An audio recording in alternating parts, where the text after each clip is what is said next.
रात के सन्नाटे में जब देश के लोग अपने अपने कमरे में मोबाइल की स्क्रीन पर चमकते फर्जीवाड़े और रीलों में उलझे हैं, एक बहस दिल्ली की गलियों में, टीवी स्टूडियो के कैमरों में और सोशल मीडिया के एल्गोरिदम में जल रही है। राहुल गांधी का एफिडेविट, हाँ वही शपथ पत्र जिसका नाम सुनते ही चुनाव आयोग के कमरे में कुर्सियां चरमराने लगती हैं।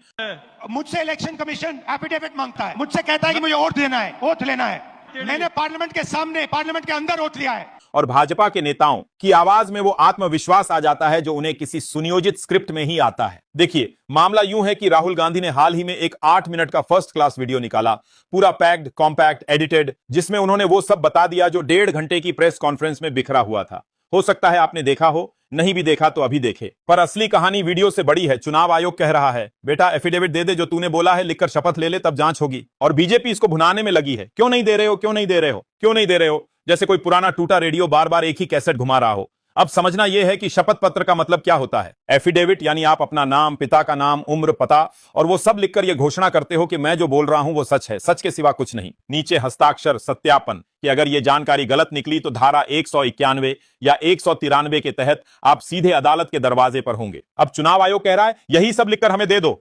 सोचिए, राहुल गांधी ने जो आंकड़े, जो एनालिसिस, जो उदाहरण दिखाए वो सब वोटर लिस्ट से आए और ये वोटर लिस्ट खुद चुनाव आयोग की है। यानी जो आंकड़े उनकी अपनी फाइल में हैं, उनकी जिम्मेदारी भी राहुल गांधी उठाएं। और अगर एक भी नाम, एक भी पता, एक भी गिनती इधर उधर निकली तो 7 साल तक की जेल, ऊपर से जुर्माना। मान लीजिए उन्होंने कहा कि एक कमरे के मकान में 80 लोग वोटर हैं और जांच में 79 या 81 निकले, बस झूठी शपथ हो गई और मामला अदालत में।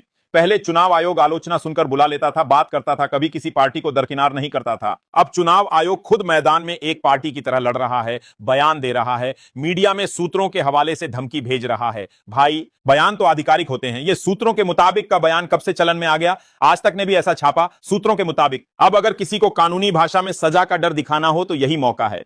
191 में झूठी शपथ, 7 साल की जेल, नॉन जुडिशियल पर भी 3 साल। अब जरा सोचिए, इतनी बारीकियां, इतने आंकड़े, कौन पागल होगा जो अपना गला इस फंदे में डालेगा? इस देश में नेता खुद चुनाव आयोग को दिए हलफनामे में एक बार लिखते हैं कुंवारा हूं और अगले चुनाव में लिखते हैं शादीशुदा हूं, कुछ नहीं होता। क्यों? क्योंकि चुनाव आयोग उन्हें पकड़ना नहीं चाहता। लेकिन यहां मामला अलग है, यहां तो साफ टारगेटिंग है। और यह सिर्फ राहुल गांधी की नहीं, लोकतंत्र की कहानी है। नेता का काम है जनता को संबोधित करना, सच्चाई बताना, जागरूक करना, ना कि हर बयान को सरकारी फाइल में बदलना और फिर जेल का खतरा मोल लेना।